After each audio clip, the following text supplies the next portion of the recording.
नमस्ते दोस्तों, मैं कुलदीप सिंह और आप देख रहे हो आपका अपना YouTube channel M economics IGNOU MAC. आप सभी का एमएसी 203 के रामानुजन बैच में स्वागत है। इस बैच में हम लोग आप लोगों को सिखाएंगे मैथमेटिक्स जीरो से। तो चलिए करते हैं स्टार्ट।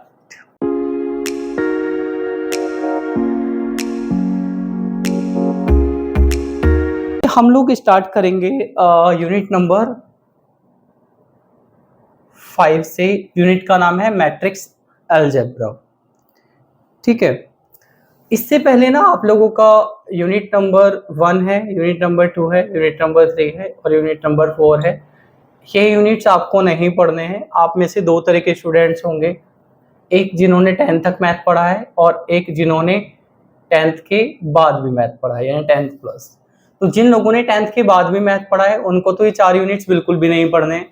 यहाँ से एग्जाम में कभी भी कोई क्वेश्चन नहीं आएगा। ठीक है, अब जब एग्जाम में क्वेश्चन ही नहीं आएगा तो ये यूनिट दिए क्यों है? ये यूनिट जस्ट इसलिए दिए हुए हैं कि आपने जो स्कूल और ग्रेजुएशन में मैथमेटिक्स पढ़ा है आप एक बार उसको रिवाइज कर लें।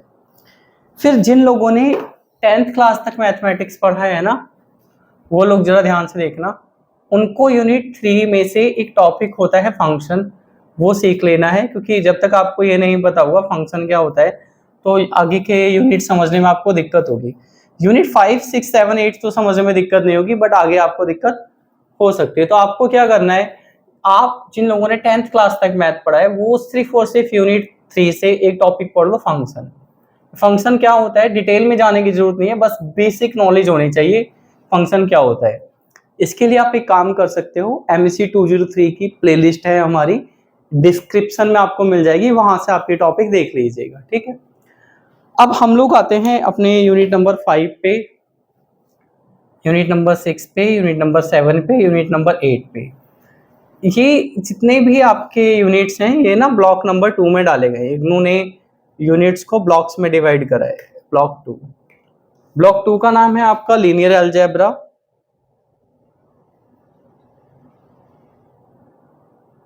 ठीक है, तो एग्जाम के पॉइंट ऑफ व्यू से ये यूनिट्स आपके लिए बहुत ज्यादा इंपॉर्टेंट है, खास तौर पे वो स्टूडेंट जिन लोगों ने मैथ सिर्फ 10th क्लास तक पढ़ा है। क्योंकि जिन्होंने 10th क्लास तक मैथ पढ़ा है ना, उनको ये यूनिट समझने में बहुत आसानी होगी। इन यूनिट्स को समझने के लिए आपको सिर्फ ऐड करना आना चाहिए, सब्ट्रैक्ट करना आना चाहिए, मल्टीप्लिकेशन करनी आनी चाहिए। एक और चीज, ये सारी यूनिट्स ना आपको एक साथ पढ़ने हैं इस ब्लॉक के अंदर। ब्लॉक 2 में जितने भी यूनिट्स हैं, मैथ में ऐसा नहीं होता है कि आप ये वाला टॉपिक छोड़ दो अगला वाला टॉपिक समझ लो। अगर आप कोई एक टॉपिक छोड़ोगे तो आगे जो टॉपिक आप समझना चाहते हो उसमें आपको दिक्कत जरूर होगी। मैथ में हमें सारी चीजें सीक्वेंस वाइज सीखनी पड़ती है। अब आगे चलने से पहले हम लोग एक बार ये देख लेते हैं कि ये आपके जो यूनिट्स हैं ना एग्जाम के पॉइंट ऑफ व्यू से कितने इंपॉर्टेंट है। अगर हम लोग ब्लॉक 2 की बात करें तो ब्लॉक 2 में आप ये मान के चलिए मिनिमम कि अगर मैं बात करूं तो 20 मार्क्स का पेपर आएगा, और ऑन एन एवरेज अगर मैक्सिमम की बात कर ले तो 30 to 32 मार्क्स का पेपर आ सकता है।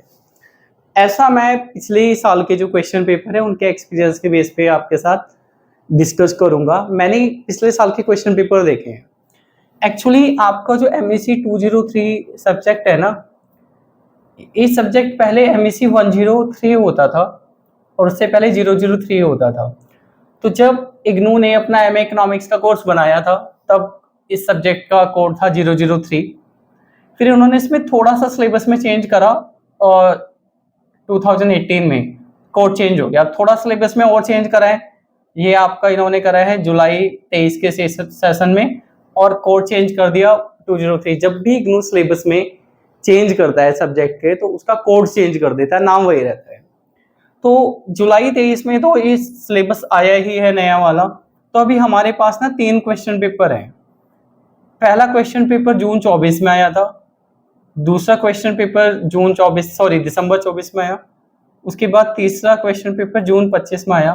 तो इन साल ये जो हमारे पास 3 साल है इनके बेस पे एक बार देखते हैं कि ब्लॉक से कितने कितने नंबर का पेपर आया हुआ है। देखिए ब्लॉक नंबर 2 आपका अगर आप जून 24 में देखो तो इसमें यूनिट 5, 6, 7 है।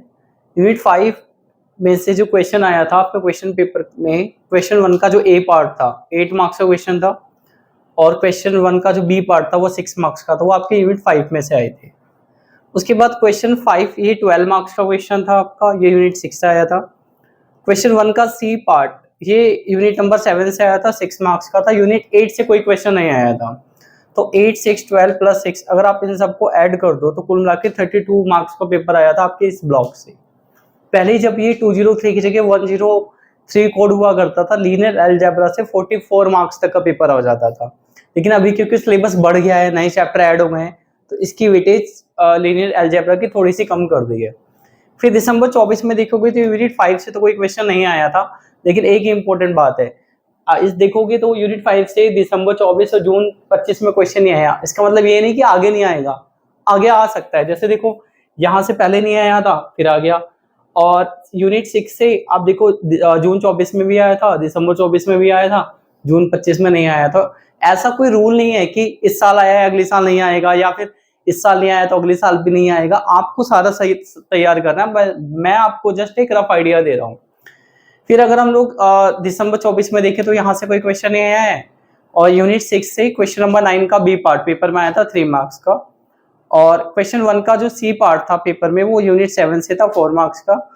क्वेश्चन 1 का ए और बी पार्ट वो यूनिट 8 से था 16 मार्क्स का, ये 23 मार्क्स का पेपर यहाँ से आया था। फिर जून 25 में देखोगे तो यूनिट 5, 6 से कोई क्वेश्चन नहीं आया। क्वेश्चन 2 का सी पार्ट 4 मार्क्स का था, यूनिट 7 से आया है। और क्वेश्चन 2 का ए पार्ट और बी पार्ट ये 16 मार्क्स का था, ये आपका यूनिट 8 से आया, नहीं 20 मार्क्स का पेपर आया है। तो मैंने आपके पिछले 3 साल के क्वेश्चन पेपर, 3 ही पेपर हमारे पास अवेलेबल है, उसका एक्सपीरियंस आपके साथ डिस्कस कर लिया है। अब हम लोग स्टार्ट करते हैं अपने यूनिट नंबर 5 को। आप इसको नोट करना चाहते हैं तो नोट डाउन कर लीजिए, स्क्रीनशॉट लेना चाहते हैं स्क्रीनशॉट ले लीजिए। देखिए अब हम लोग स्टार्ट करते हैं यूनिट नंबर 5 को। तो यूनिट नंबर 5 में आपको क्या क्या टॉपिक पढ़ने हैं एक बार आप आपकी स्क्रीन पर देख लीजिए।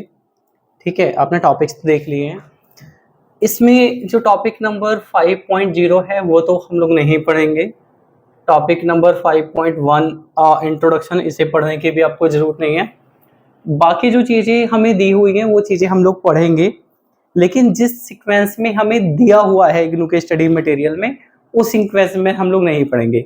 आप अपना स्टडी मटेरियल निकाल लीजिए और एक पेंसिल ले लीजिए। मैं आपको बता देता हूँ पहले हम लोग क्या पढ़ेंगे, उसके बाद क्या पढ़ेंगे। और अगर अभी आपके इग्नू से जो स्टडी मटेरियल है यानी इग्नू से बुक्स आनी है वो नहीं आई हैं, तो आप इग्नू के भरोसे मत रहिएगा। हो सकता है एडमिशन कंफर्म होने के 1 हफ्ते बाद ही आपकी किताब आ जाए, और हो सकता है कि एग्जाम से 1 हफ्ते पहले आए। तो अगर आपकी बुक नहीं आ रही है तो आप गूगल पे जाइएगा, ई ज्ञान कोर्स MAEC टाइप करिएगा, इस वाले ऑप्शन पे क्लिक करिएगा और आपकी जो इग्नू का स्टडी मटेरियल है उसकी PDF आप डाउनलोड कर लो। देखो हम लोग जो सबसे पहले टॉपिक पढ़ेंगे ना, वो टॉपिक हम लोग पढ़ेंगे टॉपिक नंबर 5.3.1। टॉपिक का नाम है कंसेप्ट ऑफ मैट्रिक्स। उसके बाद दूसरे नंबर पे हम लोगों को पढ़ना है टॉपिक 5.3.3.1 इक्वलिटी ऑफ मैट्रिक्स। उसके बाद टॉपिक नंबर तीसरे नंबर पे हमें टॉपिक पढ़ना है 5.3.3.2 addition and subtraction of matrix. उसके बाद टॉपिक नंबर 4 है सीरियल नंबर 4 पे हमें पढ़ना है टॉपिक 5.3.3 मैट्रिक्स मल्टीप्लिकेशन। उसके बाद 5th नंबर पे हम लोग पढ़ेंगे topic 5.2.1 definition and concept of determinant. वो लिखा हुआ नहीं है ऑफ डिटर्मिनेंट, बट मैं आपको बता रहा हूँ, ठीक है। उसके बाद 6th नंबर पे हम लोगों को पढ़ना है टॉपिक 5.3.2 टाइप्स ऑफ मैट्रिक्स। उसके बाद 7th नंबर पे हम लोग पढ़ेंगे टॉपिक नंबर 5.3.3.4।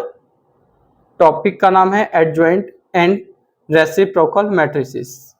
उसके बाद 8th नंबर पे हम लोग पढ़ेंगे topic 5.3.3.5 trace of A matrix. 9th number पे हम लोग पढ़ेंगे 5.3.3.6 सब matrices and minor. 10th number पे हम लोगों को पढ़ना है टॉपिक 5.3.3.7 ट्रांसपोज ऑफ सम और difference of matrices. Topic serial number 11 पे हम लोग पढ़ेंगे topic number 5.3.3.8 transpose of A product of matrices. इसके बाद 12th नंबर पे हम लोगों को पढ़ना है टॉपिक 5.3.4 मैट्रिक्स इन्वर्जन। 13 नंबर पे हम लोगों को पढ़ना है topic 5.3.5 some other type of matrices. इसके अंदर 3 टॉपिक हैं। Topic 5.3.5.1 orthogonal matrix, topic 5.3.5.2 symmetric and skew symmetric matrix, topic number 5.3.5.3। इन दोनों में की कभी कभी एग्जाम में डेफिनेशन आ जाती है, ठीक है। 30 नंबर। उसके बाद मैं इसको रेज कर देता हूं जरा। 14th नंबर पे हम लोग पढ़ेंगे topic 5.2.2 minor and cofactor. 15th number पे हम लोगों को पढ़ना है topic 5.2.3 properties of determinant. Topic number serial number 16 पे हम लोगों को पढ़ना है 5.2.4 प्रोडक्ट ऑफ डिटर्मिनेंट। टॉपिक और सीरियल नंबर 17 पे हम लोग पढ़ेंगे topic number 5.2.5 adjoint and reciprocal determinant. और उसके बाद 18th नंबर पे हम लोगों को पढ़ना है topic number 5.2.6 asymmetric determinant. 19th number पे हम लोगों को पढ़ना है टॉपिक नंबर 5.2.7 और 20th नंबर पे हम लोगों को पढ़ना है टॉपिक 5.2.8। ये आपका मोस्ट इम्पोर्टेंट टॉपिक है, ठीक है।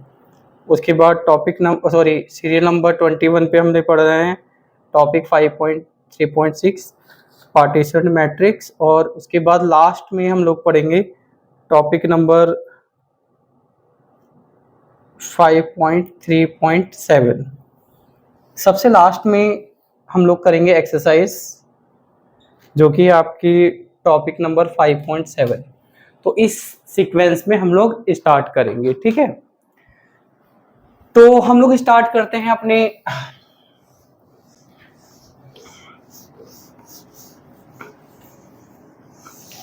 टॉपिक नंबर 5.3.1 से। टॉपिक का नाम है कंसेप्ट ऑफ मैट्रिक्स।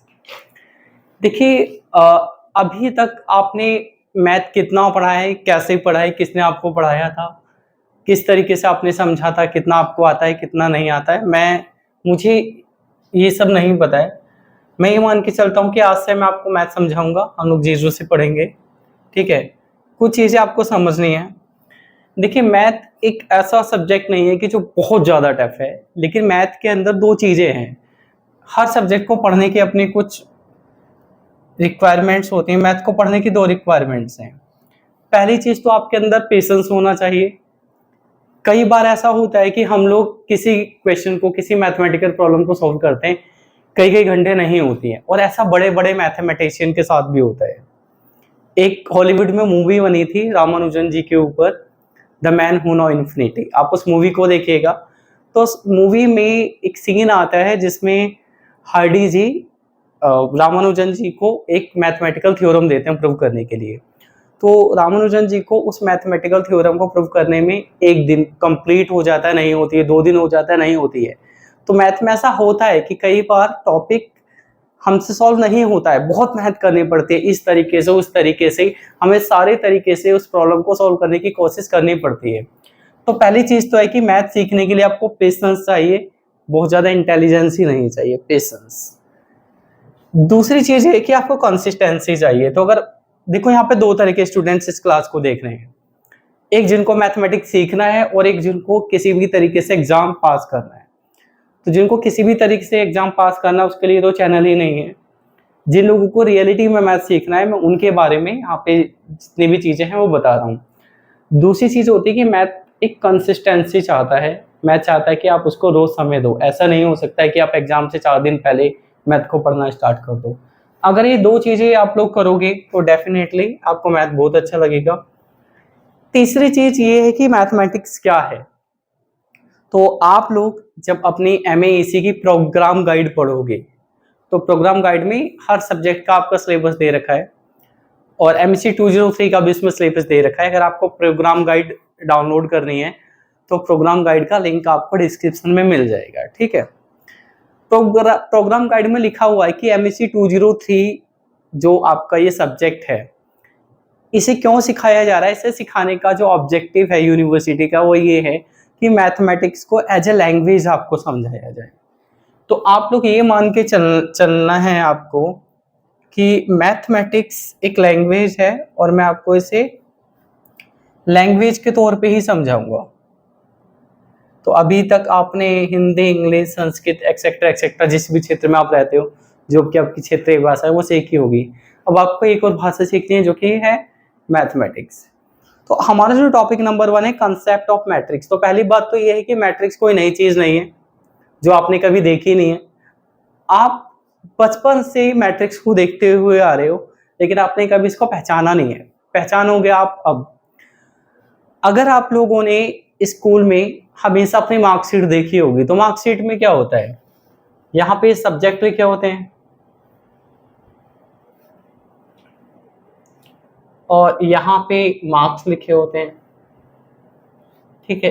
तो ये क्या है, एक मैट्रिक्स है, ठीक है। अगर आप लोगों ने कभी क्रिकेट मैच देखा होगा, तो क्रिकेट मैच में क्या होता है, आप लोगों ने इस तरह की समरी देखी होगी, टीम ए है और जो भी टीम पहले खेली है, जो दूसरी टीम है, उनका डाटा दिया होता है। आप देख लीजिए जरा स्क्रीन पर कि इस टीम से इस वाले प्लेयर ने इतने रन बनाए थे और इस बॉलर ने इतनी विकेट ली थी, इसी तरह से दूसरी टीम का भी लिखा होता है। तो ये ठीक है, ये भी मैट्रिक्स है। तो बचपन से आप लोग मैट्रिक्स को देखते हुए आ रहे हो, बट आपको पता नहीं था ये मैट्रिक्स है और इसे हम मैथमेटिक्स में भी पढ़ते हैं।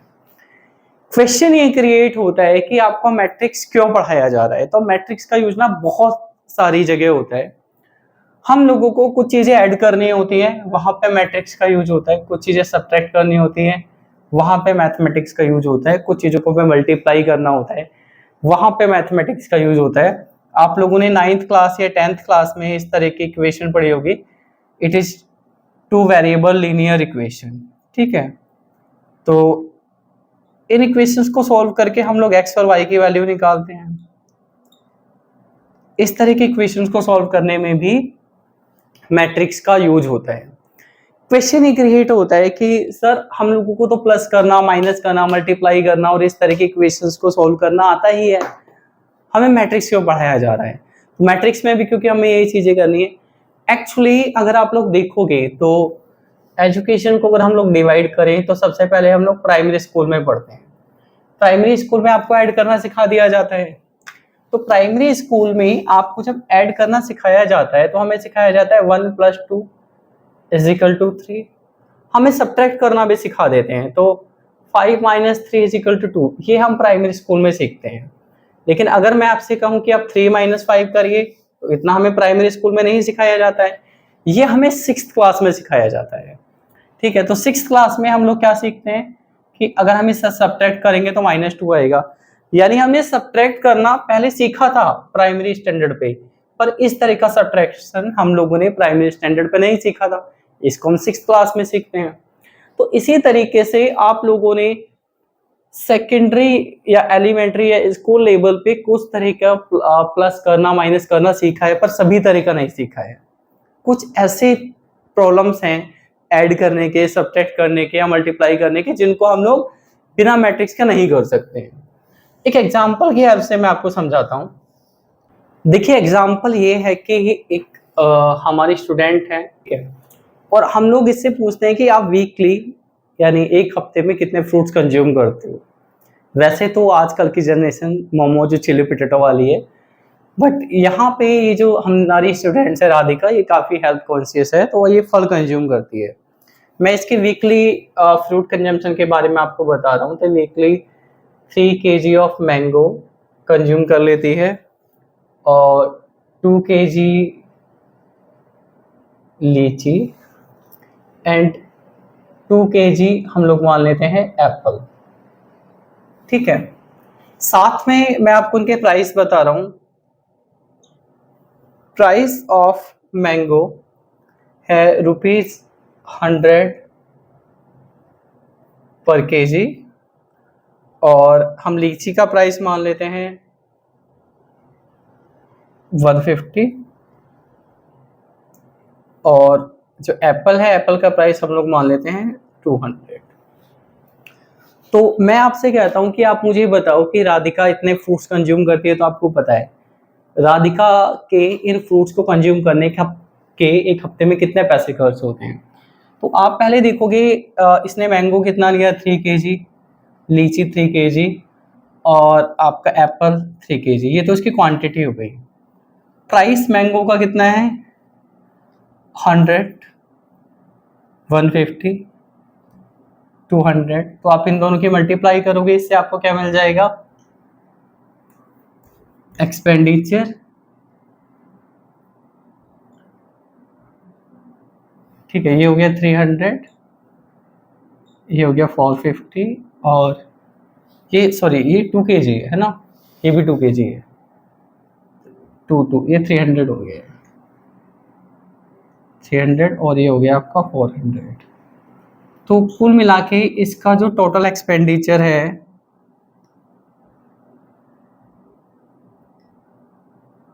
फ्रूट्स पे वो है 1000 रुपीज। आप ये आंसर दे दोगे, ठीक है।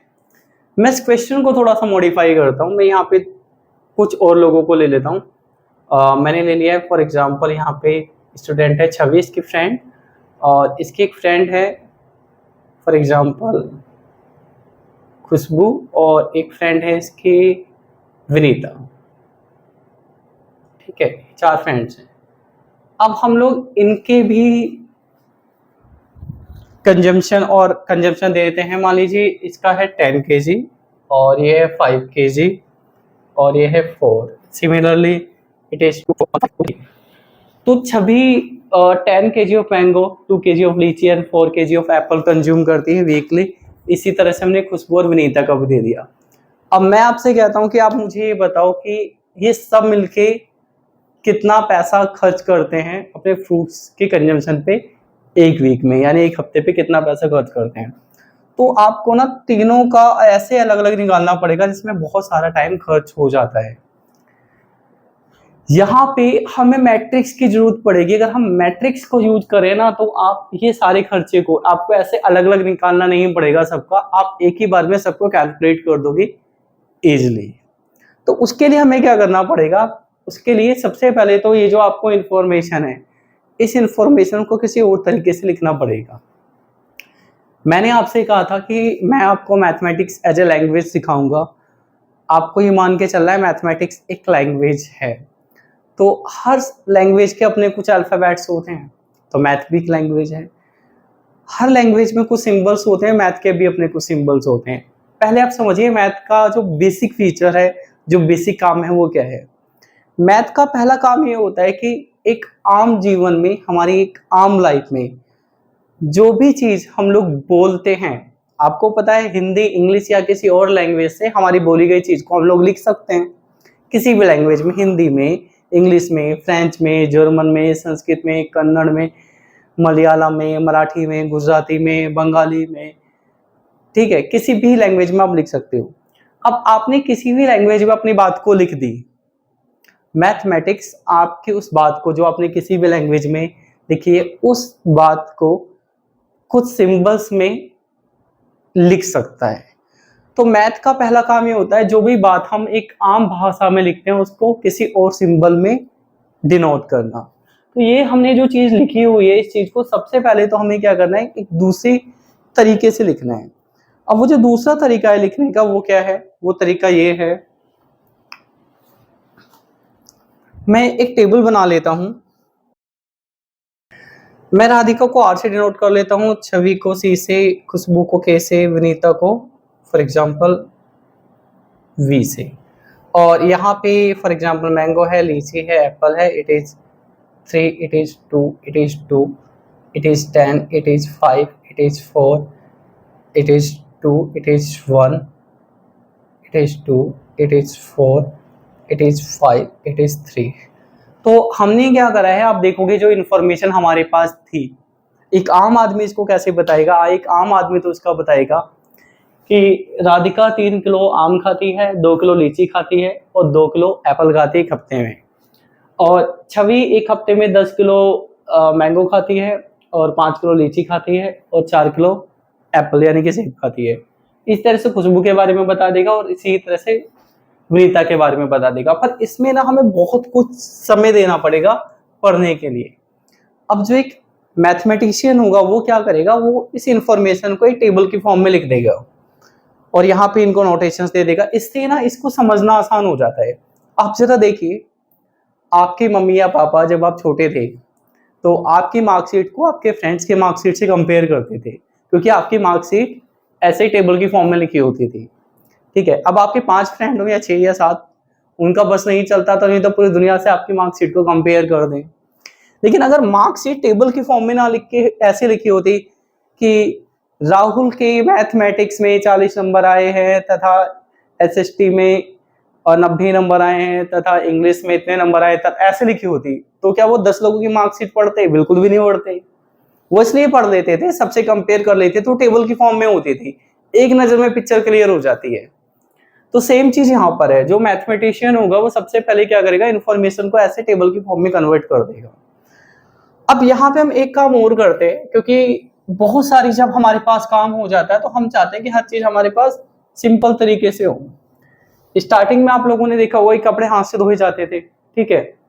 अब कहीं पे कोई एक बड़ा गवर्नमेंट हॉस्पिटल है जिसमें बहुत सारी बेडशीट, बहुत सारे कपड़े रोज धोए जाते हैं, तो वहां हाथ से थोड़ी धोए जाएंगे, वहां पे एक बड़ी मशीन यूज करी जाएगी। तो जब हमारे पास काम कोई बहुत ज्यादा हो जाता है तो हम उस काम को सिंप्लीफाई करते हैं। तो हमारे पास क्योंकि आगे जाके बहुत सारी मैथमेटिकल प्रॉब्लम हो जाती है तो हम इसको और थोड़ा सिंप्लीफाई करते हैं, इस टेबल को भी हम लोग खत्म कर देते हैं और एक ब्रैकेट ले लेते हैं। It is 3, it is 2, it is 2, it is 10, it is 5, it is 4, it is 2, it is 1, it is 2, it is 4, it is 5, it is 3। ठीक है, और हम लोग इस टेबल को, ये जो हमारे पास टेबल है, इस टेबल को हमने ऐसे लिख दिया है।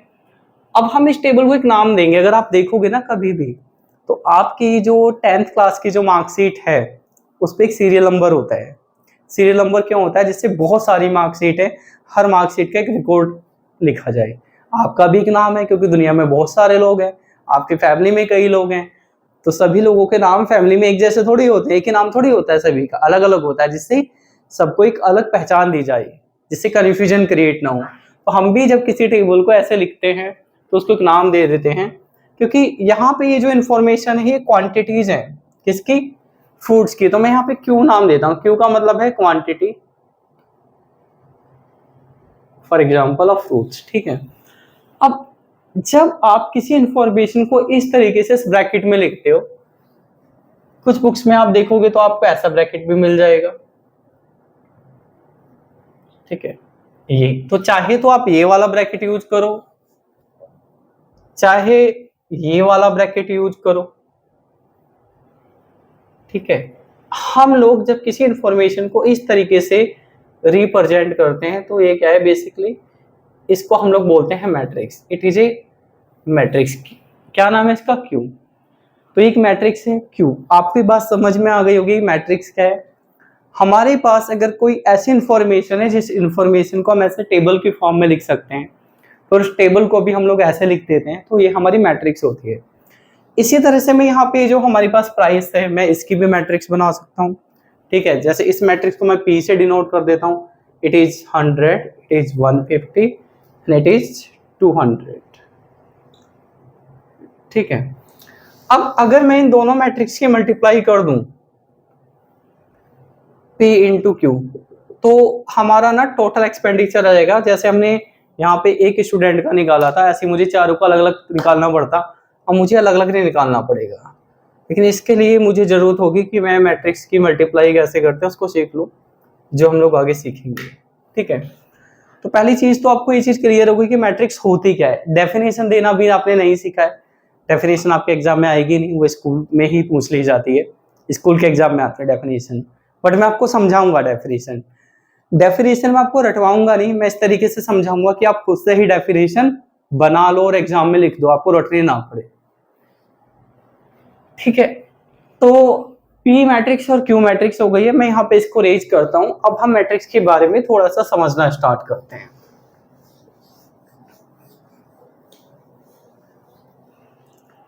जैसा कि मैंने आपको बताया था कि जो मैथमेटिक्स है वो भी अपनी लैंग्वेज है।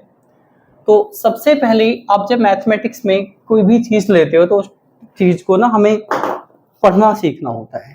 तो अब आपके पास एक ये मैट्रिक्स आ गई है, हम लोग सीखेंगे कि इसको पढ़ना कैसे है। बचपन में ये जो मार्कशीट हमें मिलती है वो भी एक मैट्रिक्स होती है, उसको कैसे पढ़ना है हमें पता है। ठीक है, जब कोई क्रिकेट टीम खेलती है और उसका बाद में हमें समरी टेबल की फॉर्म में दी जाती है, उसको कैसे पढ़ना है वो भी हमें पता है ना। जैसे अगर मैं एक एग्जांपल लूँ, ठीक है, मैं अभी तो मैच देखता नहीं हूँ, पहले के टाइम में मैच देखता था, तो मैं वही क्रिकेट प्लेयर के नाम लिख रहा हूँ। फॉर एग्जांपल ये सचिन है और किसी मैच में इन्होंने 190 रन बनाए, और हम लोग मान लेते हैं राहुल द्रविड़ है, इन्होंने इतने रन बनाए, ठीक है। और ऐसे ही एक ये, वैसे राहुल द्रविड़ ने आई थिंक कभी 200 रन बनाए नहीं है, तो मैं मान लेता हूँ 110, ठीक है।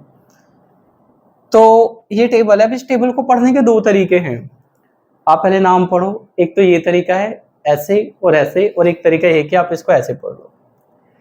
हमारे पास जो मैट्रिक्स आ गई, इस मैट्रिक्स को आप दो तरीके से पढ़ सकते हो, ठीक है। पहला तरीका तो ये होता है कि आप इससे देखो, इसमें मैट्रिक्स में बाकी लैंग्वेज में एक डिफरेंस है। जैसे आप लोग हिंदी या इंग्लिश लिखते हो तो उसको ऐसे लिखते हो, लेफ्ट टू राइट। उर्दू को लिखते हो तो आप ऐसे लिखते हो, राइट टू लेफ्ट। या तो ऐसे लिखोगे इसको या फिर ऐसे लिखोगे। हमारी जो मैट्रिक्स है इसको आप दो तरीके से पढ़ सकते हो। एक तरीका तो ये है कि आप इसे ऐसे पढ़ो, लेफ्ट टू राइट। तो लेफ्ट टू राइट मैं अगर इसे पढ़ूंगा तो ये हमारी फर्स्ट लाइन होगी, ठीक है। ये हमारी सेकंड लाइन होगी, ये हमारी थर्ड लाइन होगी, और ये हमारी फोर्थ लाइन होगी।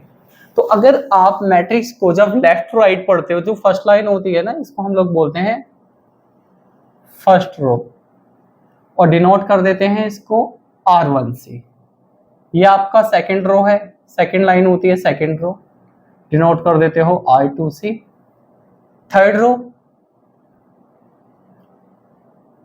और आपका फोर्थ रो, इसको डिनोट कर देते हो R3 से, इसको डिनोट कर देते हो आप R4 से, ठीक है। इसी तरीके से अगर आप लोग इस मैट्रिक्स को ऊपर से नीचे की तरफ पढ़ना चाहो, ऊपर से नीचे भी पढ़ सकते हो। जब आप ऊपर से नीचे पढ़ते हो, ये आपकी फर्स्ट लाइन है, इस फर्स्ट लाइन को बोलते हो फर्स्ट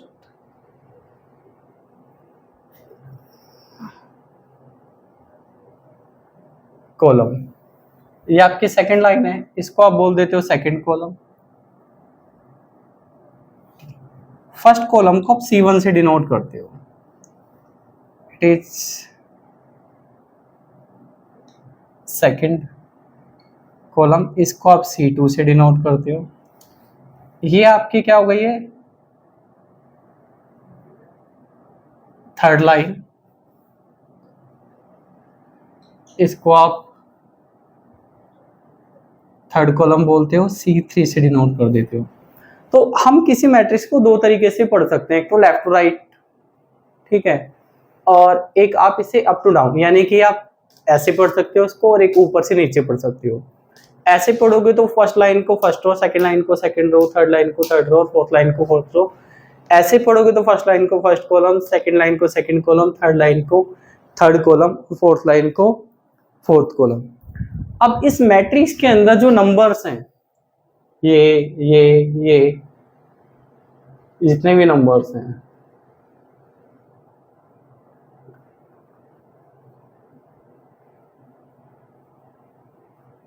ठीक है, इन नंबर्स को हम लोग बोलते हैं elements of matrix, elements of matrix.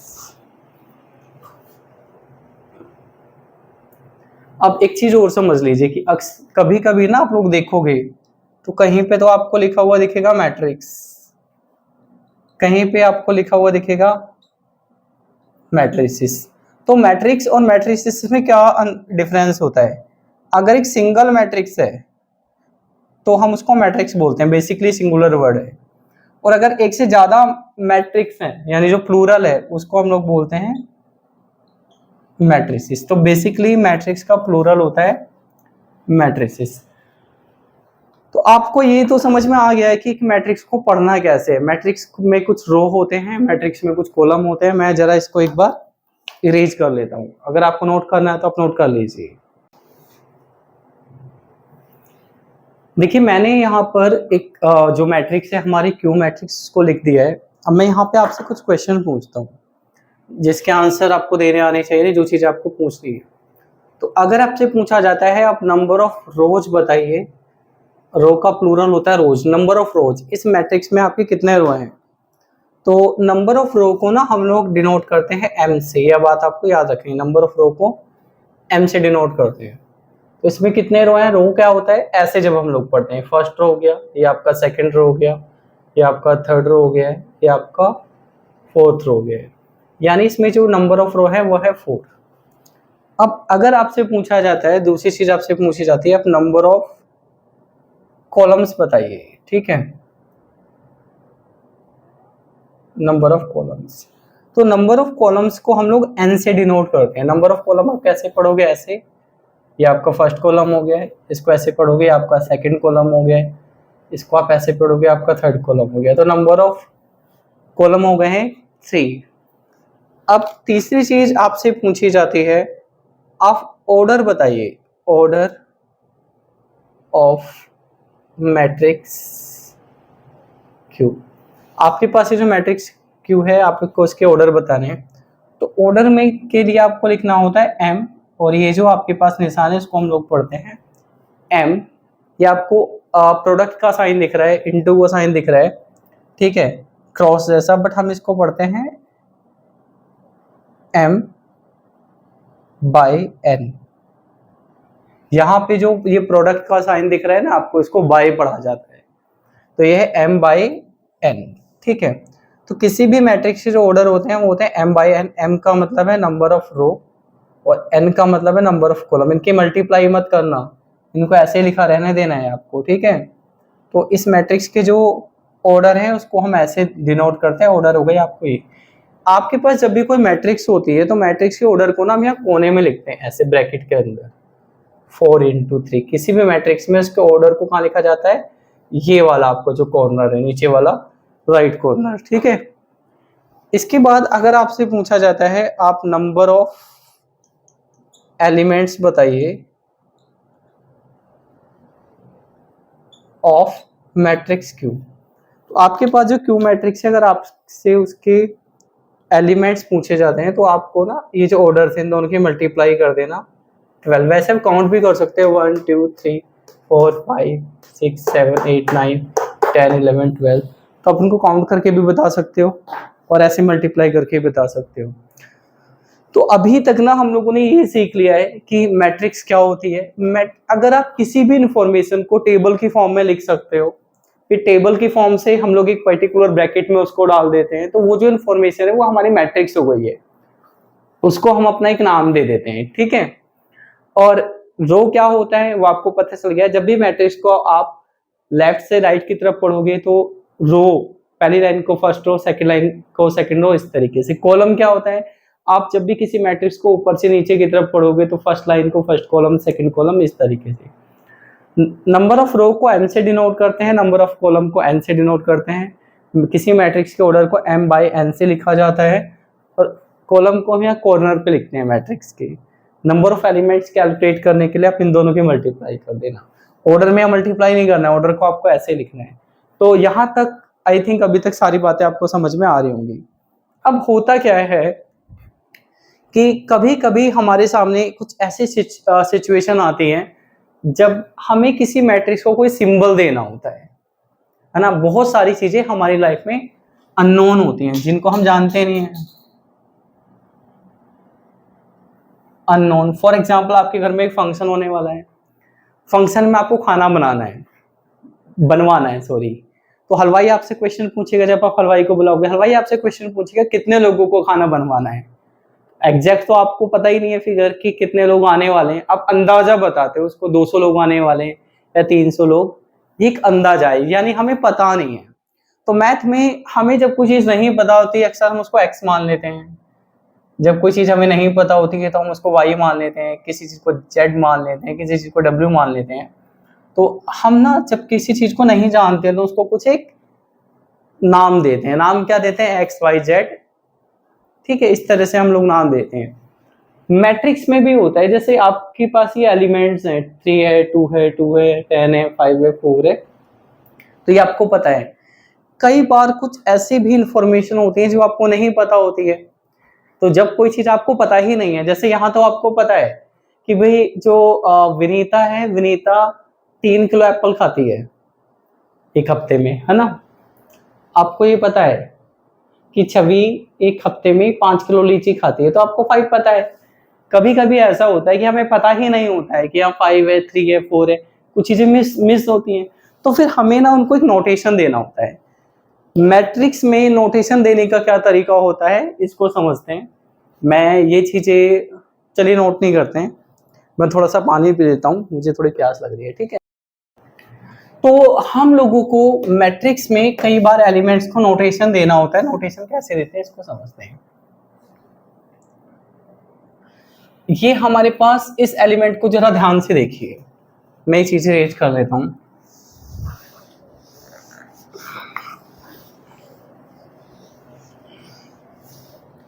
इस एलिमेंट को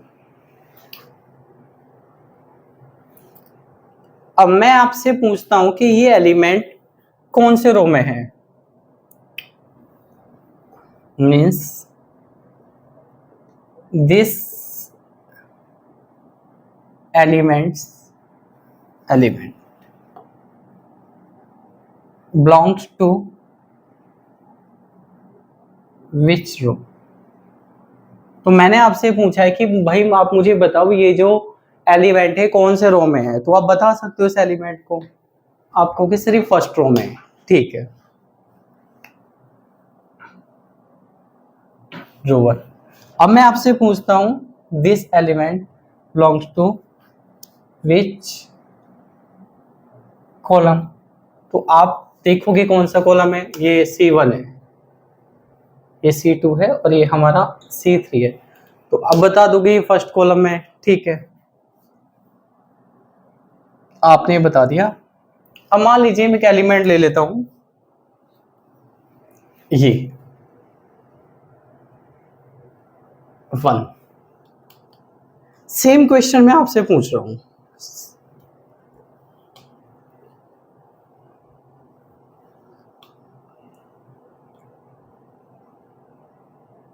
विच रो विच कॉलम। तो आप सीधा सीधा देखोगे कौन सा रो है, थर्ड रो है, आप लिख दोगे रो थर्ड। कॉलम कौन सा है, तो आप देखोगे सेकंड कॉलम।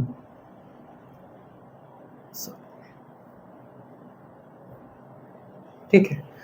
अब मैंने आपको बताया था मैथमेटिक्स क्या करता है। मैथमेटिक्स में हमारे पास जिस चीज को आम भाषा में बहुत बड़ी सी लाइन में कहते हैं, बहुत सारे शब्दों में कहते हैं, मैथमेटिक्स उस बात को एक छोटे से चीज में खत्म कर देता है, छोटे से नोटेशन में खत्म कर देता है।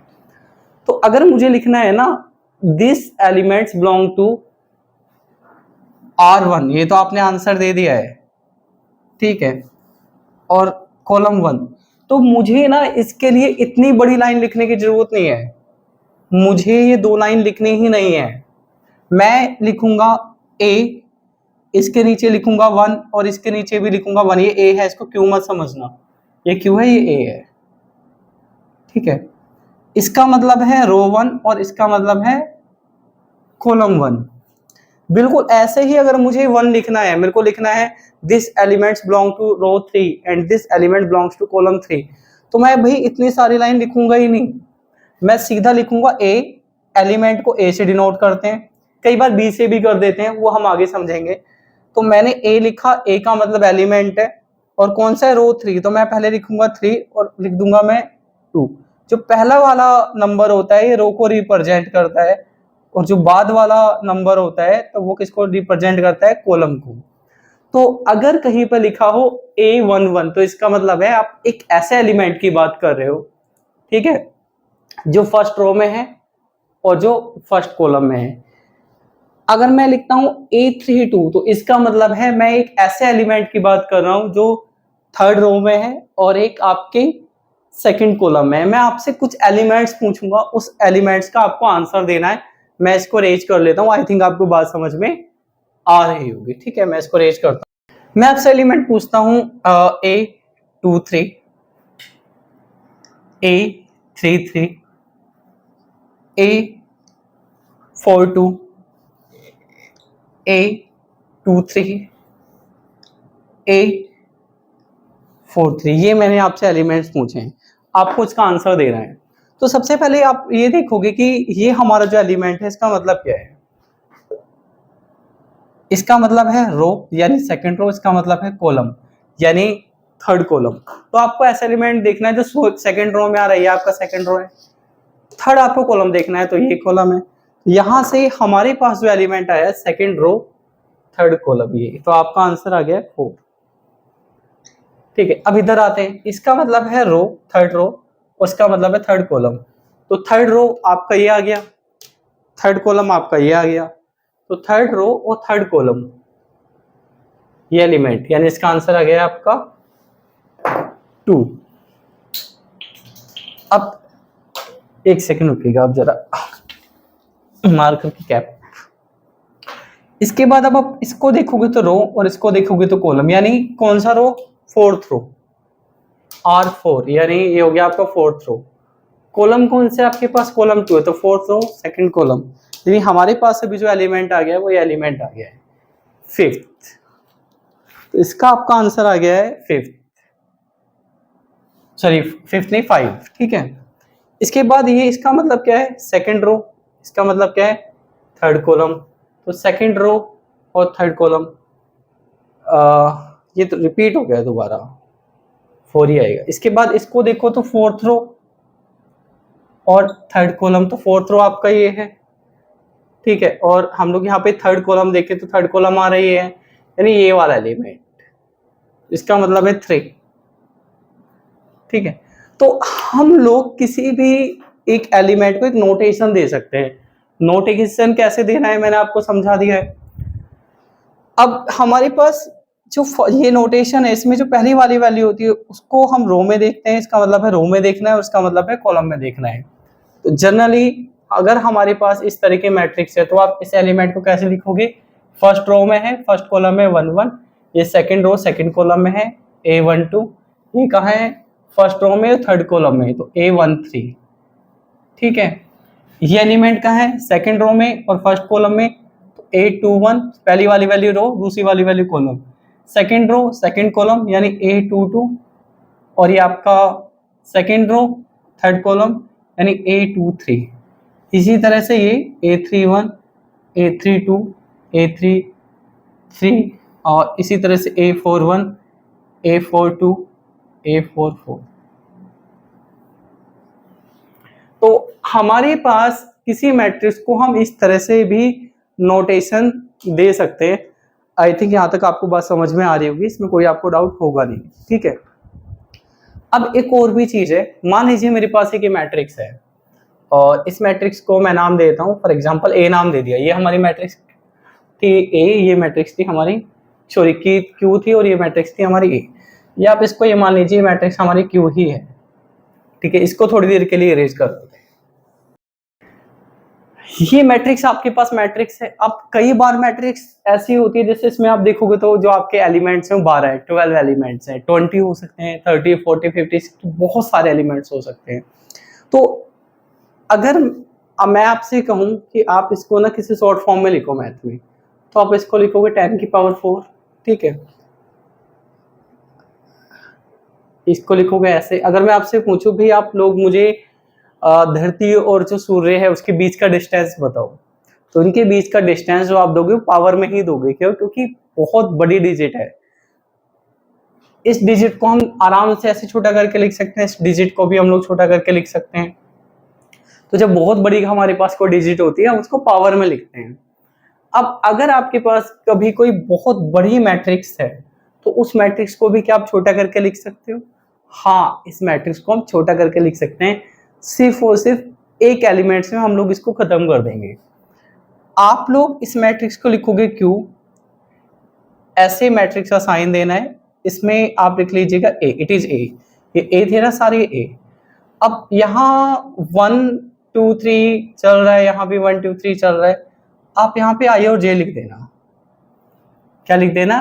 आई और जे। थोड़ा सा आप ये भी देख लो इस मैट्रिक्स में रो कितने हैं। तो ये फर्स्ट रो है, ये सेकंड रो है, ये थर्ड रो है, और ये हो गया आपका फोर्थ रो। इसको मैं रेज कर लेता हूँ जरा। ये हमारा फर्स्ट कॉलम, ये हमारा सेकंड कॉलम, और ये हमारा थर्ड कॉलम। तो इस पूरी मैट्रिक्स को मैं शॉर्ट फॉर्म में ऐसे लिख सकता हूँ, ए आई जे। अब आई किस लिए यूज हो रहा है? आई हो रहा है रो के लिए, और जे किस लिए यूज हो रहा है? कॉलम के लिए हो रहा है। मैंने आपको बताया भी था कि अगर कहीं पे A31 लिखा है तो इसका मतलब है थर्ड रो, और इसका मतलब है फर्स्ट कॉलम। अब ये मैट्रिक्स और ये मैट्रिक्स क्या सेम है? नहीं, बट ये सेम हो सकती है अगर मैं इसमें एक चीज लिखूं। आप जरा देखिए रो हमारे पास कितने हैं, 1 2 3 4, ठीक है। तो जो पहले वाला नंबर होता है, ये नंबर किसके लिए होता है? रो के लिए। तो आप देखिए स्टार्टिंग में आपके पास क्या नंबर है? एक तो 1 है, 2 है स्टार्टिंग में, स्टार्टिंग में आपके पास 3 है, स्टार्टिंग में आपके पास 4 है। यानी आपका जो रो है ना, जो आपके पास स्टार्टिंग वाला नंबर, इसको हम आई से डिनोट करते हैं, वो 1 से लेके 4 तक है। कहां तक है? 4 तक। अब जरा बाद वाला नंबर देखिए, तो बाद वाला नंबर किसको दिखाता है? कॉलम को। तो ये 1 है, 2 है, 3 है, 1 1 1 2 2 2 3 3 3। तो यानी जो कॉलम है ना आपके, वो कॉलम है आपके 1 2 3, तो है ना। अब इस मैट्रिक्स को अगर आप ऐसे लिखते हो और उसके बाद नीचे ये लिख देते हो कि आई की वैल्यू 1 है, 2 है, 3 है और 4 है, आपने ऐसे लिख दिया, ठीक है। साथ में आपने यहाँ पे लिख दिया, ये रो ऑर्डर होते हैं आपको पता है। नीचे आपको लिख दिया, यहाँ पे रो कितने हैं? 4, और कॉलम कितने हैं? 3। तो आपके पास ये जो ऊपर इतनी बड़ी मैट्रिक्स लिखी हुई थी ना, इस इतनी बड़ी मैट्रिक्स को आप ऐसे, ये जो छोटा सा नोटेशन है, ऐसे भी लिख सकते हो। लेकिन साथ में आपको क्या बताना है? आपको ये भी लिख के बताना है कि भाई जो आई है ना, आई की वैल्यू 1 हो सकती है, 2 हो सकती है, 3 हो सकती है, 4। इसके अलावा आई की वैल्यू कुछ नहीं हो सकती है। मतलब इसमें ये जो नोटेशंस है ना, स्टार्टिंग वाला नंबर 1 हो सकता है, 2 हो सकता है, 3 हो सकता है, 4 हो सकता है, 5 नहीं हो सकता है, 6 नहीं हो सकता है, 7 नहीं हो सकता है, इसके अलावा कुछ भी नहीं हो सकता है। इसी तरह से जो बाद वाला नंबर है, इसको मैंने रेड कलर से मार्क करा है, वो 1 हो सकता है, 2 हो सकता है, 3 हो सकता है। क्यों? क्योंकि इसमें कॉलम कितनी है? 3 कॉलम है। इसका मतलब है बाद वाला नंबर 1 हो सकता है, 2 हो सकता है, 3 हो सकता है, 4 नहीं हो सकता है, 5 नहीं हो सकता है, 6 नहीं हो सकता है। तो अगर कभी भी ऐसा लिखा हुआ है तो इसका मतलब क्या है? इसका मतलब है आप एक ऐसी मैट्रिक्स के बारे में बात कर रहे हो जिसमें 4 रो हैं और जिसमें 3 कॉलम है, जिसके ये ऑर्डर है, ठीक है। अब मैं आपसे कहता हूं कि एक मैंने मैट्रिक्स लिखी यहाँ पे, फॉर एग्जांपल मैट्रिक्स है बी, और ये मैट्रिक्स है it is B I J, I is equal to 1 2 और जे इज इक्वल टू 1 2 3। मैं आपसे कह रहा हूं कि आप इस मैट्रिक्स को बड़ा करके लिख के दिखा दो मेरे को, है ना। तो इस मैट्रिक्स को अगर आप बड़ा करके लिखोगे तो कैसे लिखोगे? B is equal to,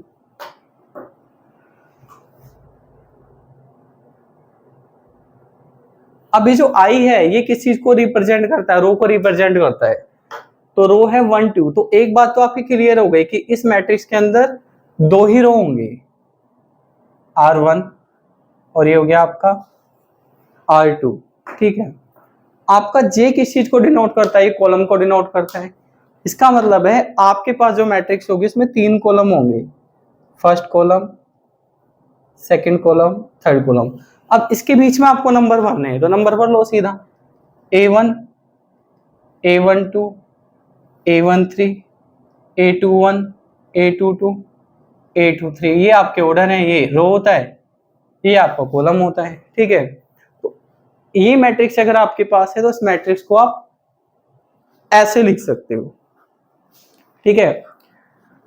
I think यहां तक आपको बात समझ में आ गई होगी। अब मैं आपको एक क्वेश्चन दे रहा हूं, उस क्वेश्चन का आंसर आप मेरे को दोगे, ठीक है। मैं इसको अरेंज कर देता हूं। देखो क्वेश्चन ये है कि आपको एक मैट्रिक्स दी है ए और इसकी जो एलिमेंट है वो है 1 2 √2 x log x ex, ठीक है। हमारा जो पहला क्वेश्चन है वो है आपको इसकी वैल्यू बतानी है, question mark A22 question mark, पहला part, second part, third part, number of rows, number of columns, order of A, numbers of elements in A. ये क्वेश्चन है आपके, ठीक है। तो आप मुझे बताइए सबसे पहले तो ये वाला एलिमेंट, इसका मतलब रो हो गया, इसका मतलब कॉलम हो गया। तो सेकंड रो, ये फर्स्ट रो है, ये आपका सेकंड रो है, ये आपका फर्स्ट कॉलम है, ये आपका सेकंड कॉलम है, ये आपका थर्ड कॉलम है। तो सेकंड रो ये हो गया और थर्ड कॉलम आपका ये हो गया। सेकंड और थर्ड कॉलम ये एलिमेंट है, तो इसकी वैल्यू कितनी आ गई आपकी ex, ठीक है। सेकंड रो सेकंड कॉलम, तो सेकंड रो सेकंड कॉलम, इसकी वैल्यू कितनी आ गई आपकी log x। नंबर ऑफ रो खुद से करिएगा, बस चेक कर लो मेरे से। तो नंबर ऑफ रो कितने हैं इसमें 2, नंबर ऑफ कॉलम कितने हैं 3, ऑर्डर क्या होता है आपका m/n यानी 2/3, और नंबर ऑफ एलिमेंट्स इन दोनों की मल्टीप्लाई कर देते हैं 6। ये क्वेश्चन आपको समझ में आ गया है, ठीक है। अब बात करते हैं मैट्रिक्स की डेफिनेशन की। वैसे तो आपके एग्जाम में आएगी नहीं, बट आप में से कुछ लोग ऐसे भी होंगे जो लोग बीएड, जिन लोगों ने बीएड कर रखी होगी, ठीक है, बाद में उनको स्कूल में जाना है, स्कूल में चीज़ें पढ़ानी है, तो आगे आगे सिलेबस चेंज होता जाएगा। अभी तो स्कूल में जो इकोनॉमिक्स होती है उसमें मैथमेटिक्स होता नहीं है, लिटिल बिट कैलकुलेशन होती है, बट हम उसको मैथमेटिक्स नहीं कह सकते हैं। हो सकता है आप में से जो लोग यंग है, जिनकी एज 24 25 26 है, जो वो लोग 35 या 36 साल के हो जाएं, यानी कि टीचर बनने के 10 साल बाद, तो स्कूल में भी आपका सिलेबस चेंज हो जाए, वहाँ पे भी मैथमेटिक्स आ जाए, तो वहाँ तो आपको डेफिनेशन पढ़ानी पड़ेगी। इसी तरह से आप में से कुछ लोग ऐसे भी हैं जो नेट जेआरएफ क्वालिफाई करके अगर आप लोग कॉलेज में पढ़ाने जाते हो, तो वहाँ पे आपको सीधा तो एमए पढ़ाने के लिए नहीं दी जाएगी, तो आपको ग्रेजुएशन में पढ़ाना पड़ेगा। मैथमेटिकल इकोनॉमिक्स वहाँ पे सब्जेक्ट होता है, वहाँ पे आपको मैट्रिक्स की डेफिनेशन भी बतानी पड़ेगी। तो इतनी सारी चीजें समझने के बाद मैट्रिक्स की डेफिनेशन आप खुद से बना सकते हो।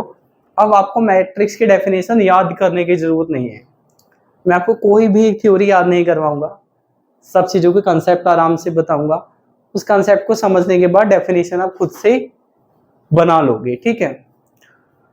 तो अगर आप इसको नोट डाउन करना चाहते हैं नोट कर लीजिए। अब मैट्रिक्स की डेफिनेशन की तरफ चलते हैं। देखो अगर हम लोग डेफिनेशन की बात करते हैं कि आपको डेफिनेशन कैसे लिखनी है, तो आप पहले समझ लो डेफिनेशन कैसे बनानी है। तो ये एक मैट्रिक्स है, इस मैट्रिक्स के अंदर क्या है, कुछ एलिमेंट्स हैं। आपने एलिमेंट्स को किस फॉर्म में लिखा था, आपने एलिमेंट्स को टेबल की फॉर्म में लिखा था। जब भी हम किसी इंफॉर्मेशन को टेबल की फॉर्म में डाल देते हैं, तो उस इंफॉर्मेशन को या तो ऊपर से नीचे की तरफ पढ़ सकते हो, या आप उसको लेफ्ट से राइट की तरफ पढ़ सकते हो। तो बेसिकली हम मैट्रिक्स के अंदर कुछ एलिमेंट्स को दिखाते हैं, लेकिन उस एलिमेंट्स को लिखने का अपना एक तरीका है। हम इन एलिमेंट्स को ऐसे नहीं लिखेंगे 1 यहाँ लिख लिया, 2 यहाँ लिख लिया, √2 मैंने यहाँ लिख दिया, x इधर लिख दिया, log x इधर लिख दिया, फिर ex इधर लिख दिया, नहीं, ये नहीं। हम लोग उनको सिस्टमेटिक तरीके से जो भी हमारे पास एलिमेंट्स हैं उनको या तो हम रो में लिखेंगे या हम उनको कॉलम में लिखेंगे। तो डेफिनेशन आप ऐसे लिखना, इफ वी अरेंज यानी लिख रहे हो आप, ठीक है। किस चीज को लिख रहे हो आप लोग, आप एलिमेंट्स को लिख रहे हो। इफ वी अरेंज एलिमेंट्स, अब आपका जो एलिमेंट्स है, देखो यहाँ पे 1 2 और √2, ये क्या है, ये आपके नंबर्स हैं। तो आपके जो एलिमेंट्स है ना, वो कोई नंबर हो सकता है, नंबर्स हैं, है ना, या नंबर लिख लीजिए, ठीक है। लेकिन अगर हम लोग log x और ex को देखा तो ये एक फंक्शन है। फंक्शन क्या होता है आप उसको पढ़ लीजिएगा, प्लेलिस्ट में आपको वीडियो मिल जाएगी, नंबर या फिर फंक्शन। तो एलिमेंट में हम किसी नंबर को भी लिख सकते हैं, एलिमेंट में हम किसी फंक्शन को भी लिख सकते हैं। अब एलिमेंट्स ये आपको लिखने के किस तरीके से हैं, इन दी फॉर्म, ठीक है, फॉर्म ऑफ रो। आपको किसकी फॉर्म में लिखने हैं, आपको ये एलिमेंट्स लिखने हैं रो की फॉर्म में, ठीक है। सिंगल रो नहीं होता, एक से ज्यादा रो है, rows and columns and put them in a bracket, like आप ये वाला ब्रैकेट यूज कर सकते हो और आप ये वाला ब्रैकेट यूज कर सकते हो। आप लोग जब एमएस वर्ड देखोगे ना, तो एमएस वर्ड में मैथमेटिकल्स फंक्शंस आते हैं, इक्वेशंस आती हैं, तो उसमें मैट्रिक्स का भी एक फंक्शन आता है, मैट्रिक्स की नोटेशन आती है, तो उसमें ये वाली मैट्रिक्स भी होती है और ये वाली मैट्रिक्स भी होती है। हम लोग भी जो नोट्स बनाते हैं वो एमएस वर्ड में ही बनाते हैं, वहां से हम लोग जो मैट्रिक्स लेते हैं वो नोटेशन ये वाला या ये वाला हम लोग लेते हैं। तो इस तरीके से आपको ये डेफिनेशन है किसी किताब से रटने की जरूरत नहीं है, आप इसको खुद से लिख सकते हो। तो अभी डेफिनेशन कंप्लीट नहीं हुई है, ठीक है। देन दिस प्रेजेंटेशन, अब ये आपके पास ना एक पर्टिकुलर तरह का प्रेजेंटेशन आ गया है, ठीक है। ऐसा वाला प्रेजेंटेशन नहीं है, ऐसा वाला प्रेजेंटेशन है, इज कॉल्ड मैट्रिक्स, या आप लिख सकते हैं इज कॉल्ड ए मैट्रिक्स, ठीक है। तो आई थिंक मैट्रिक्स की जो डेफिनेशन बनाना आप लोग सीख गए हो, अब आप खुद से बना सकते हो, इसका आपको बिल्कुल भी रटना नहीं है।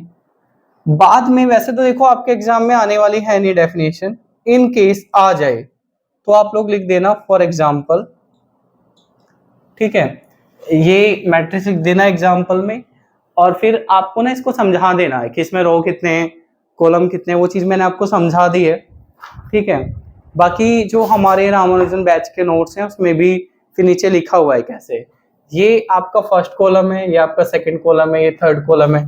तो हमारा जो कॉलम होता है ना, ये वर्टिकल होता है, यानी ऊपर से नीचे कोई चीज आ रही है तो क्या होती है, वर्टिकल। इनको हम लोग वर्टिकल एंट्रीज भी बोलते हैं। रो कैसे होता है, ऐसे लेफ्ट राइट, जब कोई चीज लेटी हुई है तो उसको क्या बोलते हैं हम लोग, वो चीज हॉरिजॉन्टल है, ठीक है। तो आपके जो रो होते हैं वो आपको पता चल गया, वो होते हैं हॉरिजॉन्टल। ये कैसी एंट्री है, ये आपकी हॉरिजॉन्टल एंट्रीज है। तो वर्टिकल एंट्रीज यानी कॉलम, और आपकी जो हॉरिजॉन्टल एंट्रीज है वो क्या हुई आपकी, वो गई है आपकी रो। तो मैट्रिक्स क्लियर हो गया है आपको, और मैट्रिक्स की डेफिनेशन भी क्लियर हो गई है। अब एक चीज हम लोग और पढ़ेंगे और उसके बाद हम नेक्स्ट टॉपिक पे चलेंगे, एडिशन सब्ट्रैक्शन वगैरह, ठीक है। मैं आपसे कहता हूं कि आप एक ऐसी मैट्रिक्स बनाओ, ये मैंने आपको मैट्रिक्स दे दिया और उसका शॉर्ट नोटेशन दे दिया AIJ, ठीक है, और यहाँ पे हमने इसके ऑर्डर लिख दिए। अब इसमें I की जो वैल्यू है वह है 1 2 3 4 डॉट डॉट डॉट, वो खत्म ही नहीं हो रही है, लास्ट में आपने M नंबर दे दिया इसको, J 1 2 3 4, वो भी खत्म ही नहीं हो रही है, लास्ट में आपने उसको नंबर दे दिया है N। यानी ऐसी मैट्रिक्स बना दो जिसमें जो नंबर ऑफ रो है वो M है और जो नंबर ऑफ कॉलम है वो N है। ऐसी मैट्रिक्स को हम लोग कहते हैं M/N मैट्रिक्स। ये एक ऐसी मैट्रिक्स है जिसके जो ऑर्डर है वो क्या है, M/N। तो ऐसी मैट्रिक्स कैसे बनाओगे, ऐसे बनाओगे आप A11 A12 A13 dot dot dot A1N, ठीक है, A21 A22 A23 dot dot dot 2N। देखो इस मैट्रिक्स को बनाने का सीधा तरीका पता है, सीधा सिंपल सा तरीका क्या, ऐसे बड़ी सी मैट्रिक्स ले लो, ठीक है। यहाँ पे आई किस चीज को रिप्रेजेंट करता है, रो को ना, तो रो कहां तक जाएंगे, एम तक, यानी first row, second row, dot dot dot dot, और ये हो गया आपका लास्ट वाला रो जो उसको एम से डिनोट कर रहे हो। इसी तरह से हो गया आपका फर्स्ट कॉलम, ये हो गया आपका सेकंड कॉलम, ये हो गया आपका थर्ड कॉलम, और ऐसे ही क्या डॉट डॉट डॉट चलता रहेगा। लास्ट वाला जो कॉलम है उसको नाम क्या दे देना है, सी एन, क्योंकि लास्ट वाला कॉलम क्या है हमारा, एन। इसी तरह से 3 1 3 2 3 3 डॉट डॉट डॉट 3 एन।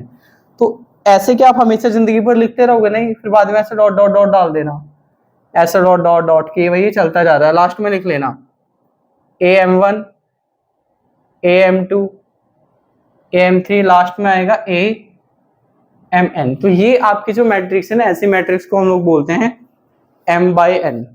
अब यहाँ पे ये जो मैंने लिखा हुआ है कि I की वैल्यू 1 से लेके M तक है, इसको लिखने का भी एक छोटा तरीका है। छोटा तरीका ये होता है कि आप लिखो I, और इसका मतलब क्या है, इसका मतलब है I की वैल्यू ना या तो M से छोटी होगी या M के इक्वल होगी, it is sine of less than और इक्वल, ठीक है। और यहाँ लिख दो 1, इसका मतलब क्या है कि I की वैल्यू 1 से बड़ी होगी या 1 के इक्वल। तो यहाँ पे जो रो होगा ना वो 1 से लेके M तक हो सकता है। आप 1 से लेके M तक या तो ऐसे लिख लो या फिर आप ऐसे लिख लो, दो तरीके हैं मैथ में लिखने के। ऐसे ही जो कॉलम की वैल्यू है 1 से लेके N तक है, तो या तो आप इसको ऐसे लिख लो या आप इसको ऐसे लिख लो कि भाई J की वैल्यू 1 के इक्वल होगी या 1 से बड़ी होगी, और J की जो वैल्यू है वो N से छोटी होगी या फिर N के इक्वल होगी। यहाँ पे जो नंबर ऑफ रो है वो आपके M है, नंबर ऑफ कॉलम आपके N है, और आपका जो ऑर्डर है वो आपको पता ही है। यहाँ पे एक बात और ध्यान रखनी है आपको लास्ट में, कि जो I की वैल्यू है ना और जो J की वैल्यू है, I कोमा J लिख देता हूं मैं, I कोमा J, दोनों वैल्यू, ये जो निशान है ये निशान है बिलोंग्स टू का। किस चीज का निशान है, बिलोंग्स टू। तो I और J दोनों की वैल्यू कैपिटल N से डिनोट करती है। कैपिटल N का मतलब होता है नेचुरल नंबर। जो आपके नंबर ऑफ रो होंगे ना, नंबर ऑफ कॉलम होंगे, वो नेचुरल नंबर होंगे। नेचुरल नंबर क्या होते हैं, जिनको हम लोग काउंटिंग के लिए यूज करते हैं, 1 2 3 4 5, ठीक है। तो I और J दोनों किससे बिलोंग कर रहे हैं, इस निशान का मतलब क्या है, बिलोंग्स टू, नेचुरल नंबर से बिलोंग कर रहे हैं। तो मैट्रिक्स की जो जितनी भी इंफॉर्मेशन थी वो सारी मैंने आपको दे दी है। तो हमारा जो टॉपिक नंबर 5 एक सेकेंड, हमारा जो टॉपिक नंबर था 5.3.1 कंसेप्ट ऑफ मैट्रिक्स वो कंप्लीट हो गया है।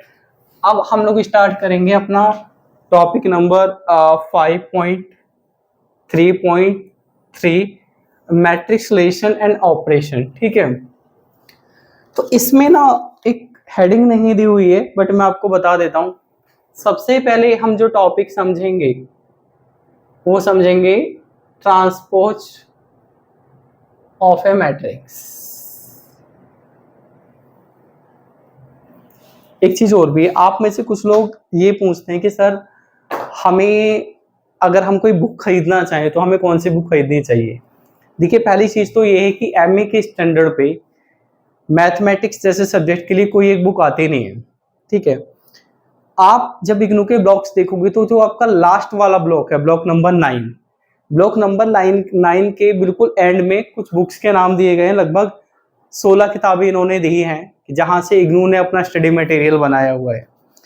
लेकिन सिर्फ 16 किताबों से इन्होंने अपना स्टडी मटेरियल नहीं बनाया हुआ है, इन्होंने बहुत सारी किताबें इस्तेमाल करी हैं अपने स्टडी मटेरियल को बनाने के लिए।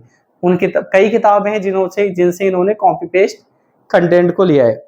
पहले ना जब ये सब्जेक्ट 203 से 103 होता था, तो हर चैप्टर के लास्ट में किताब लिखी होती थी कि ये चैप्टर कौन कौन सी किताब में लिखा गया है। जैसे अगर मैं आपको पहले बताऊं, पहले अगर हम लोग 203 की जगह 103 देखें, तो 103 आप देखिए पुरानी वाली किताब में जो कंटेंट है आपका 203 और 103 में मैट्रिक्स को जरा कंपेयर करो। कंपेयर कर लिया, अब 103 में लास्ट में देखोगे तो कुछ किताबों के नाम दिए हुए थे। ये वो किताब है जहां से इन्होंने अपने चैप्टर को कॉपी पेस्ट करा हुआ है।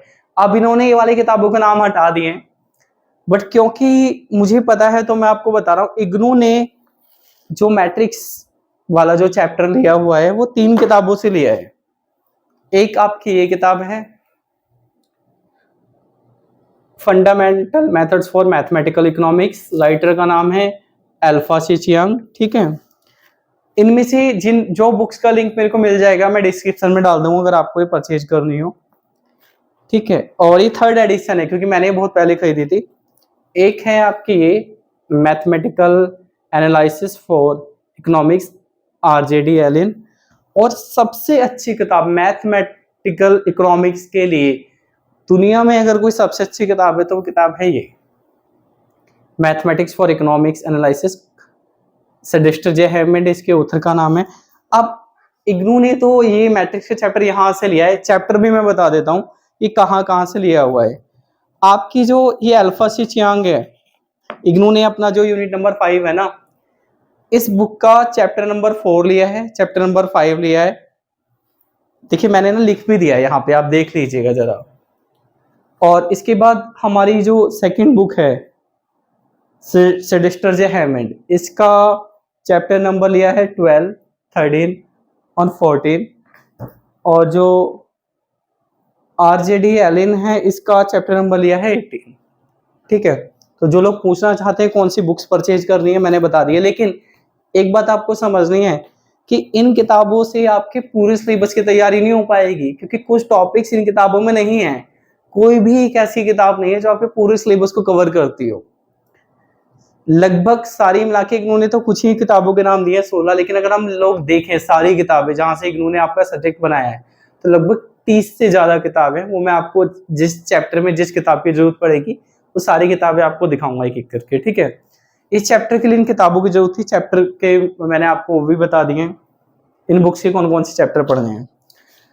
तो ट्रांसपोज ऑफ ए मैट्रिक्स को पढ़ते हैं। ट्रांसपोज में क्या होता है, मान लीजिए आपके पास एक मैट्रिक्स है x log x √2 और 3। तो मैं आपसे कहता हूं कि फाइंड द ट्रांसपोज ऑफ ए। आपको मैट्रिक्स ए का ट्रांसपोज निकालना है। तो जो इतनी बड़ी लाइन है ना ट्रांसपोज ऑफ ए, इस सबको मैट्रिक्स में हम मैथमेटिक्स में मैट्रिक्स में बहुत छोटा सा नोटेशन देते हैं। ए के ऊपर छोटा सा टी लगा दो या ये वाला नोटेशन, इस नोटेशन को हम प्राइम नोटेशन कहते हैं। इसका मतलब है ट्रांसपोज ऑफ ए, इसका मतलब है ट्रांसपोज ऑफ ए। तो ट्रांसपोज ऑफ ए कैसे कैलकुलेट होता है, ये इसके लिए आपको क्या करना है, जो फर्स्ट रो है और ये आपका सेकंड रो है, आप फर्स्ट रो को ना फर्स्ट कॉलम बना दो। इसको ऐसे लिख दो x log x, और जो आपका सेकंड रो है इसको सेकंड कॉलम बना दो। तो ये क्या हो गया, ये हो गया आपका ट्रांसपोज ऑफ ए। तो मैंने आपको ये समझा दिया है कि अगर आपको किसी मैट्रिक्स का ट्रांसपोज निकालना है तो आप मैट्रिक्स का ट्रांसपोज कैसे निकालोगे। दूसरी बात ये है कि अगर आप किसी मैट्रिक्स का 2 बार ट्रांसपोज निकाल दो, जैसे हमने ट्रांसपोज तो करा ही हुआ है, अब इसका एक बार ट्रांसपोज और ले लें या ऐसे,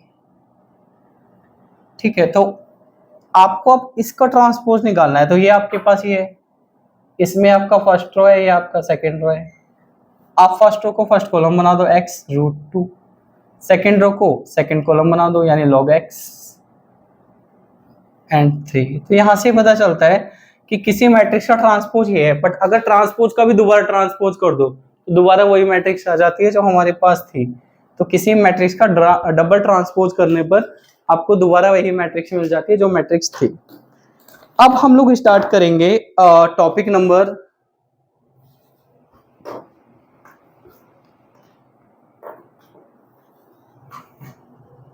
5.3.3 इक्वालिटी ऑफ मैट्रिक्स।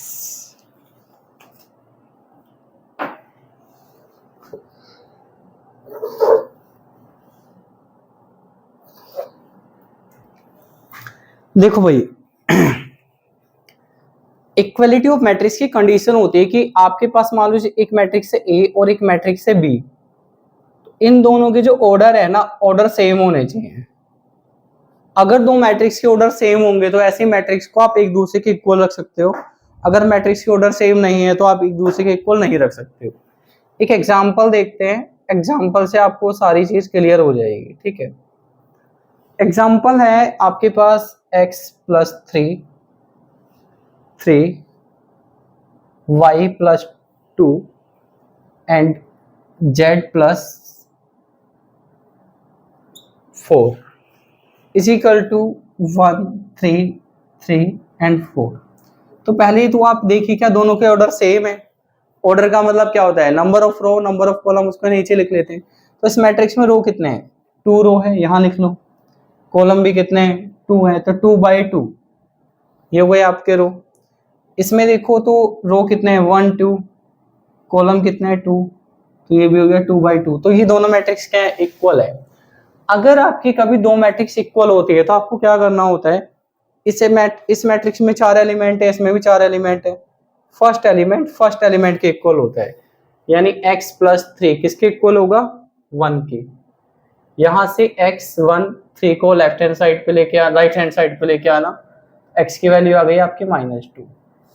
अब आपको जो सेकंड एलिमेंट है वो सेकंड के इक्वल है, 3 तो 3 के इक्वल ये दिख रहा है आपको। इसके बाद जो थर्ड एलिमेंट है वो थर्ड के इक्वल होगा, यानी y plus 2 is equal to 3, ठीक है। तो y इज इक्वल टू 3, इसको आप इधर लेके आ जाओ, -2, यहाँ से y की वैल्यू कितनी आ गई है, 1। इसी तरह से जो आपका फोर्थ एलिमेंट है वो फोर्थ के इक्वल होगा, यानी z plus 4 is equal to 4, z plus 4, ठीक है। तो 4 को आप इधर लेके आ जाओ, 4 - 4 इज इक्वल टू 4 से 4 आपका कैंसिल हो गया। तो यहां से आपके पास z की वैल्यू कितनी आ गई, z इज इक्वल टू 0। तो आपको ये समझ में आ गया कि अगर दो मैट्रिक्स एक दूसरे के इक्वल हैं तो फर्स्ट एलिमेंट फर्स्ट के इक्वल होगा, सेकंड एलिमेंट सेकंड के, थर्ड एलिमेंट थर्ड के, ठीक है। इसके बाद जो नेक्स्ट चीज हम लोगों को पढ़नी है वो है आपका टॉपिक नंबर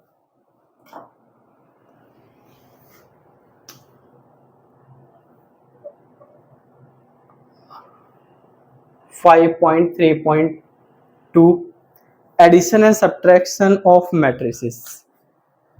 देखिए मुझे लगता है आज की क्लास ऑलरेडी काफी लंबी हो गई है, तो इस टॉपिक को हम लोग कंटिन्यू करेंगे नेक्स्ट क्लास में। इस क्लास को देखने के लिए बहुत बहुत धन्यवाद।